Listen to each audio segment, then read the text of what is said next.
TNPSC போட்டித் தேர்வுக்கு தயாராகும் அனைவருக்கும் வணக்கம். நம்ம இந்த வீடியோ என்ன பார்க்க போகிறோம்னா, குரூப் 4 எக்ஸாம் எழுத போகிறதுக்கு முன்னாடி நம்ம என்னென்னலாம் செய்யணும், என்னென்ன திங்ஸ்லாம் நம்ம கொண்டு போகலாம், எதெல்லாம் கொண்டு போகக்கூடாது, அதை பற்றி நம்ம வீடியோவில் பார்க்க போகிறோம். அது ஆல்ரெடி பார்த்தா நேற்று குரூப் 4 ஓஎம்ஆர் ஷீட்டை பற்றி எப்படி ஹேண்டில் பண்ண சொல்லி அந்த வீடியோ போட்டிருக்கோம். அந்த வீடியோ பார்க்காதவங்க போய் பாருங்கள். இப்போ குரூப் 4 தேர்வு எழுத போகிறதுக்கு முன்னாடி என்ன சொல்லணும்னா, ஃபஸ்ட்டு இப்போ ஆல்ரெடி டிஎன்பிசியில் சொல்லியிருக்காங்க, ஆல் டிக்கெட் எல்லாருமே அனைத்து பக்கங்களும் பிரிண்ட் அவுட் எடுத்துகிட்டு வரணும்னு சொல்லியிருக்காங்க. என்னென்னா ஒரு 4 பக்கம் 3 பக்கம் ஆல் டிக்கெட் இருக்குது, எல்லாருமே என்ன பண்ண ஃபஸ்ட் பேஜ் மட்டும் எடுத்துகிட்டு போகிற சொல்லிட்டு ஃபஸ்ட் பேஜ் மட்டும் எடுத்துகிட்டு போகிறாங்க. இப்படி பண்ணக்கூடாது. அனைத்து பக்கங்களையும் ஆல் டிக்கெட்டில் தயவுசெய்து எல்லோரும் பிரிண்ட் அவுட் எடுத்துகிட்டு போகணும். 4 பக்கமும் தனித்தனியாக எடுத்துகிட்டு போங்க, சரிங்களா? அதுக்கப்புறமேட்டு மினிமம் ஒரு ஆல் டிக்கெட்டு இல்லைன்னா ஒரு ஆல் டிக்கெட் எடுத்துகிட்டு போனோம். பட் ஆனால் சில பேர் இப்போ 2 ஆல் டிக்கெட் எடுத்துகிட்டு போக தப்பு கிடையாது. பட் 2 ஆல் டிக்கெட்டு எடுத்துகிட்டு போங்க. கையில் ஒரு எக்ஸ்ட்ரா ஒரு ஆல் டிக்கெட் வச்சு தவறு கிடையாது. ஒன்றையும் நீங்கள் போகும்போது ஒரு ஆல் டிக்கெட் உள்ளே வச்சுட்டு போகணும். பட் ஆனால் இங்கேருந்து நீங்கள் எக்ஸாம் சென்டர் போகும்போது மினிமம் 2 ஆல் டிக்கெட் எடுத்துகிட்டு போங்க. அதுக்கப்புறமேட்டு சாதாரண கடிகாரம் தான் நம்ம கட்டிப்போம். சாதாரண அந்த அனலாக் கடிகாரம் மட்டும்தான் கொண்டு போகணும். டிஜிட்டல் ஸ்மார்ட் வாட்செலாம் பார்த்தீங்கன்னா கம்பல்சரி அலோவ் பண்ண மாட்டாங்க. அதை தயவுசெய்து மனசில் வச்சுங்க. ஒரு சாதாரண கடிகாரம் கட்டிட்டு போனால் கண்டிப்பாக அலோவ் பண்ணுவாங்க. அதனால் எல்லாமே ஸ்மார்ட் வாட்செலாம் எடுத்து போனீங்கன்னா கண்டிப்பாக உங்களுக்கு அலோவ் பண்ணதுக்கான வாய்ப்பு ரொம்ப கம்மி. அலோவ் பண்ண மாட்டாங்க. அதனால் என்ன பண்ணுவாங்கன்னா சாதாரண கடிகாரம் அனலாக் கடிகாரம் ஒன்று எடுத்துகிட்டு போங்க.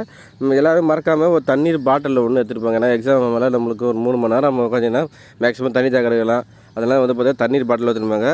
அதுக்கப்புறம் பால் பாயிண்ட் பென்னு, கருப்பு பென்னு, பால் பாயிண்ட் பெண்ணு, கருப்பு பெண்ணு கம்பல்சரி 2 எடுத்துகிட்டு போகணும்.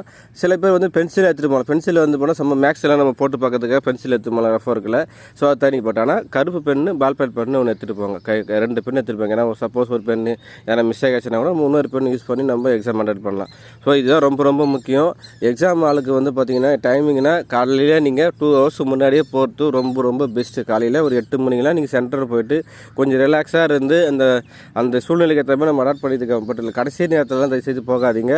ஒரு மினிமம் 2 ஹவர்ஸ் முன்னாடியே போடணும்னு சொல்லிட்டு ஆல் டிக்கெட்டில் போட்டிருக்காங்க. அதனால் மினிமம் 2 ஹவர்ஸ் முன்னாடியே காலையில் இப்போ 8 மணிக்கெலாம் நீங்கள் சென்டருக்கு போட்டிங்கிறது ரொம்ப நல்லது. 8 மணிக்கு 7 மணிக்கு 7:30 இந்த டைமுக்குள்ளே நீங்கள் போட்டிங்கன்னா கொஞ்சம் ரிலாக்ஸாக இருக்கலாம்.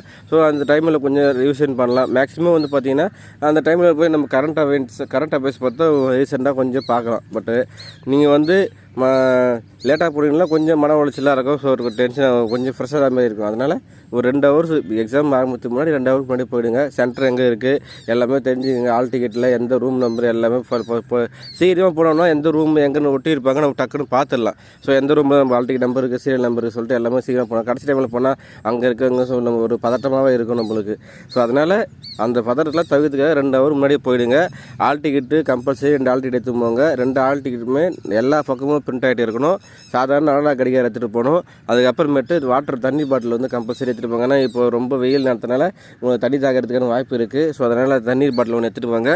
2 கருப்பு ball point pen, black pen பார்த்தீங்கன்னா பிளாக் பென் தான் யூஸ் பண்ணணும்னு சொல்லியிருக்காங்க. அதனால் 2 கருப்பு பால் பாயிண்ட் பென்னு கம்பல்சரி எடுத்துகிட்டு போங்க. ஸோ இதுதான் பார்த்தீங்கன்னா நம்ம என்ன தான் ஹார்ட் ஒர்க் பண்ணி படித்தாலுமே சில தவறுகளாக சின்ன தவறுகளும் நம்ம பண்ணுறதுனால அது மிகப்பெரிய பாதிப்பை கொண்டுக்கும். அந்த தவறுலாம் நம்ம சரி பண்ணோன்னா தான் நம்ம வெற்றி அடைய முடியும். ஸோ இந்த தவறுகளாம் நம்ம பண்ணக்கூடாது. ஸோ அது ஏதாவது காணொலி போகிறோம். இந்த வீடியோ பிடிச்சிருந்தா லைக் பண்ணுங்கள், கமெண்ட் பண்ணுங்கள், மறக்காமல் சேனலை சப்ஸ்கிரைப் பண்ணுங்கள். நாளைக்கு குரூப் 4 எக்ஸாமில் எந்தெந்த சப்ஜெக்ட்டுக்கு ஃபஸ்ட் இம்பார்ட்டன்ட் கொடுக்கணும், எதை முதல்ல நான் 3 மணி நேரத்தில் கரெக்டாக இந்த டைம் அட்டன் பண்ணணும்னு சொல்லிட்டு அந்த வீடியோ போடுறேன். கண்டிப்பாக அதுவும் யூஸ்ஃபுல்லாக இருக்கும். தேங்க்யூ.